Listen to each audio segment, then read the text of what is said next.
Thank you very much, Chairman, members. I'm speaking on behalf of Mr. and Mrs. Anstey, who live in Heath Road, but they're unable to be here today. They do fundamentally disagree with the application, and they'll explain the reasons separately in a written submission for circulation to the committee prior to this meeting. In the event of planning permission being granted, these are the points for consideration. Mr. and Mrs. Anstey would like assurances that adequate on-site parking be provided for all construction vehicles and construction staff and visitors during the construction of the housing development.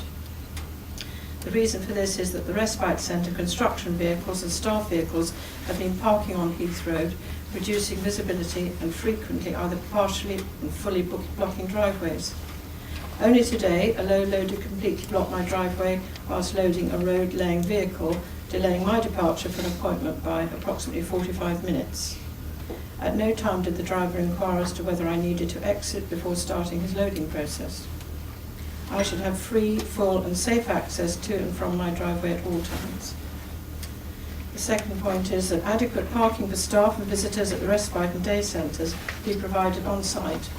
And the reason is during recent construction and road widening to the new respite centre, staff and visitors have been forced to park sometimes inconsiderately on Heath Road. Inconsiderate parking has resulted in dangerous situations arising when access to and from Heath Road and from his driveway due to significant reduction in visibility. Vehicles also occasionally park on the pathway, which is dangerous for pedestrians. Point 3.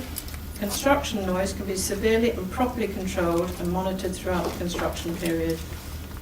The reason for that is that construction noise from the respite centre has been intolerable for week after week, with pneumatic hammers, reversing alarms and other digger noises. If this were to continue for the 2 or 3 years during the construction of this development, our quality of life will be severely diminished. And finally, one solution to points 1 and 2 above is of course to have access to the development from Centre Way, rather than Heath Road. Using the existing access road to the day centre seems to be a money-saving exercise, which in effect penalises existing residents of Heath Road.